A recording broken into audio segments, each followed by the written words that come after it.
I would like to start this talk by remembering the words of Voltaire, the great French philosopher and satirist and severe critic of the Catholic Church, who lived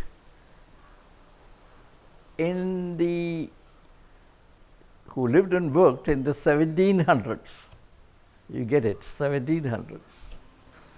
What he said was a very famous thing, and I don't claim to quote his words, but I could tell you the substance of what he said, which of course is very clear in my mind.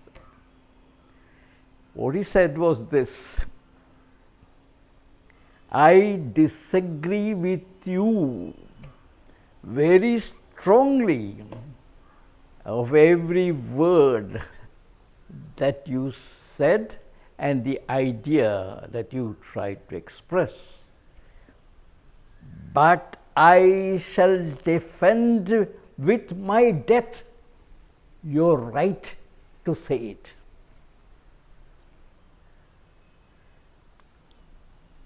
I oppose your words, everything that you said, but I shall defend to my death your right to say it.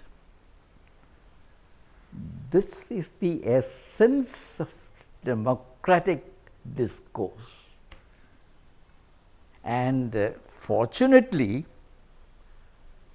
at least in British public life, from where Britain, from where we got this Westminster model of governance, they do respect this. I do not say much about the United States model. Leave that.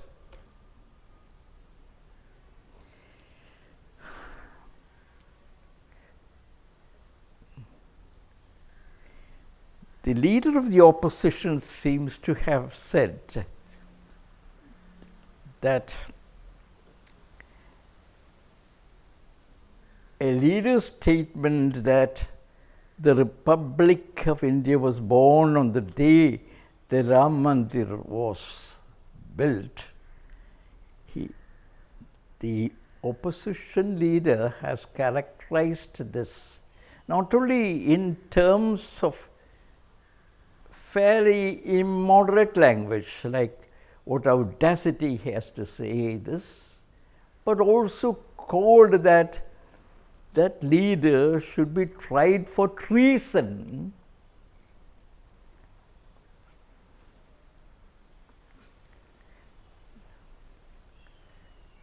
Now, before I go into certain specifics, which is the substance of what I am going to say, let me just say that if I were, that is an imaginative condition, imaginary condition, the use of the word were in what is called the subjunctive sense.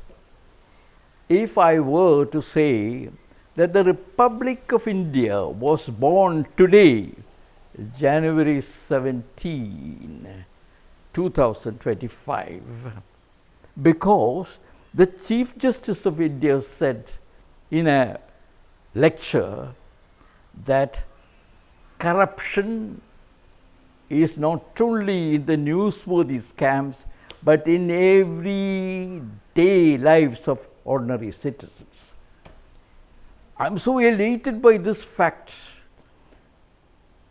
that the Chief Justice of India has said this, and I say that the Republic of India, for us, we the people who gave ourselves all this constitution, today the Republic of India was born or is born. I say this. I cannot be accused of treason. I am expressing an opinion, nothing more. Please also remember that there is a historical reference to the 1857 mutiny, which many people have called the first War of Independence. That too is debatable, an opinion, but there is no question of using this word treason or other strong words at all.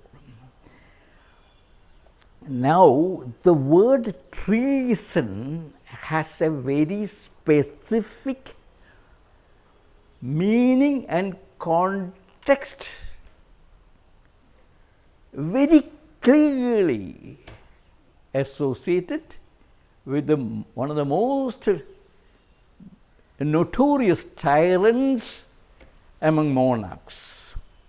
Treason is associated very specifically to Henry VIII. Very clear and specific connection between the word treason and what Henry VIII did.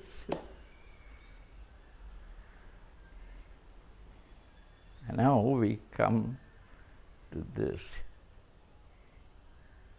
Another very great personality of not just British history but of world history, Sir Thomas More, Lord Chancellor to Henry VIII, a person of renowned scholarship, legal scholarship, who had already made a name for himself in Oxford University.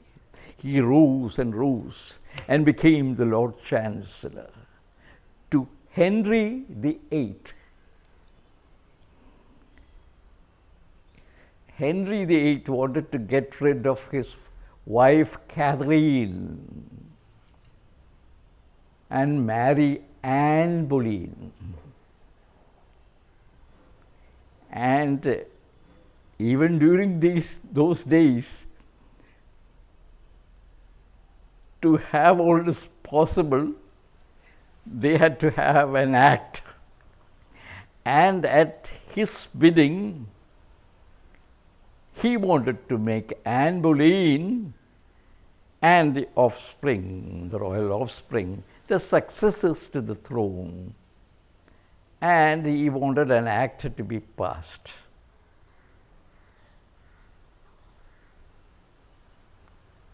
Sir Thomas More refused to go along. He refused to accept this situation where Catherine could be set aside and Anne Boleyn come over. The Succession Act, which Henry VIII had planned through his, I won't say cronies, through his men in Parliament. So, Thomas More was tried for treason under a specific act which Henry VIII got passed. The 1535 Act. And the usual trial was set up. All the high personages, including the bishops and things like that, which were under his control. And they pronounced that he had committed treason. And the execution of Sir Thomas More was decreed for a day in 1535.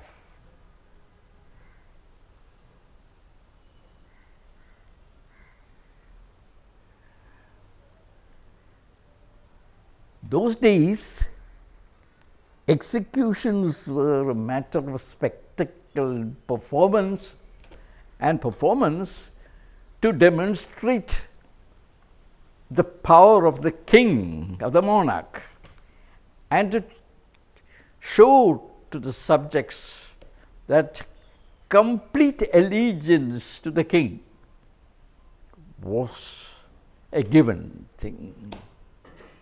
And so, with great dignity, Sir Thomas More went up to the executioner.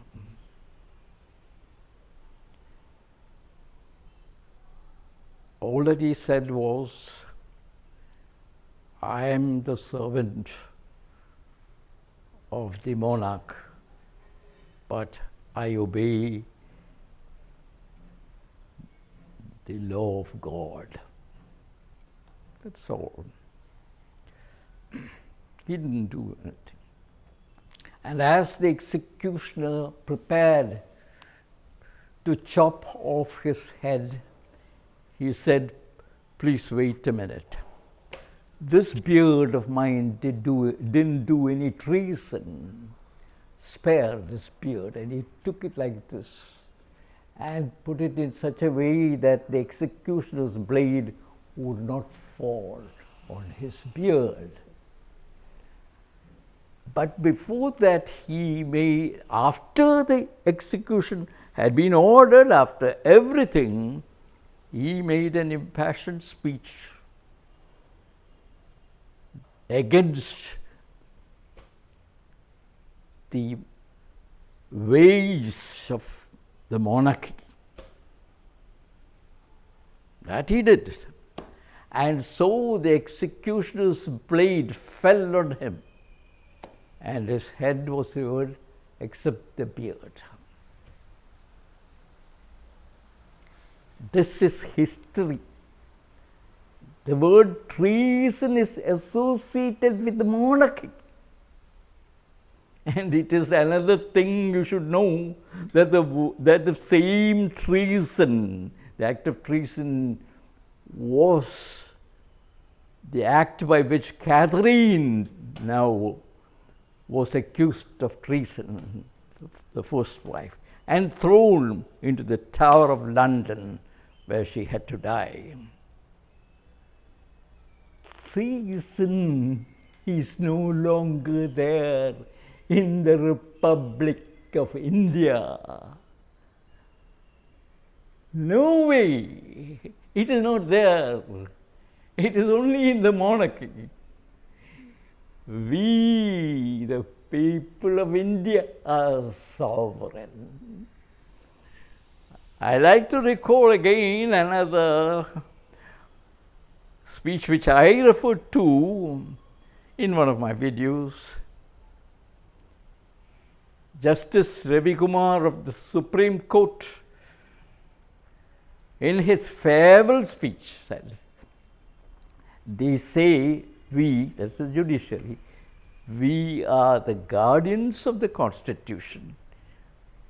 We are the guardians of the Constitution. But who are our guardians?" And he gave the answer, "The people of this country are the guardians of the Constitution." And so, it is not quite in order to talk of treason, of anyone committing treason in this country where we, the people of India, are supreme.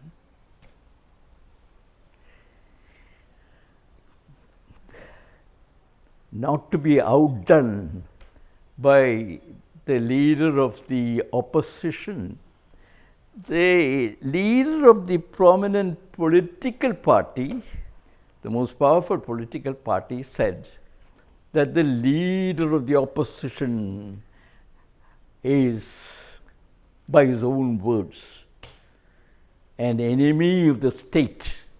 There you are. The leader of the opposition, who should have a little bit more knowledge, speaks of treason which is not at all relevant to our times, and the leader, the president of the main political party says he is working against the state. Now that is another concept, to work against the state. So what do we make of it? And that is my conclusion. We as citizens of India note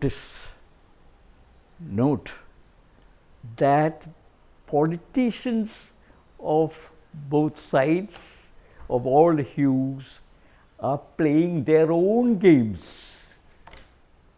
And those games that they play and how they play it, calling each other the most, shall I say, the most, I wanted to say the most outlandish names that are not relevant.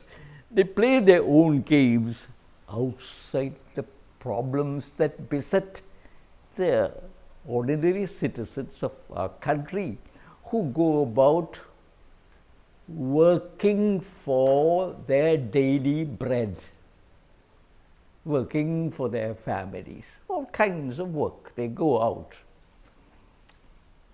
And while we would have expected them to work for solving and improving the problems that beset our country, they are playing their own games. So what do? Nothing very heroic, but there is a duty for us to be informed. I really want that we as citizens should become informed, more informed. An informed citizenry should begin to take shape slowly, so that we see these matters for what they are. That is the only thing that could be done, quietly seeing what is happening in an informed way. That is the duty of us citizens.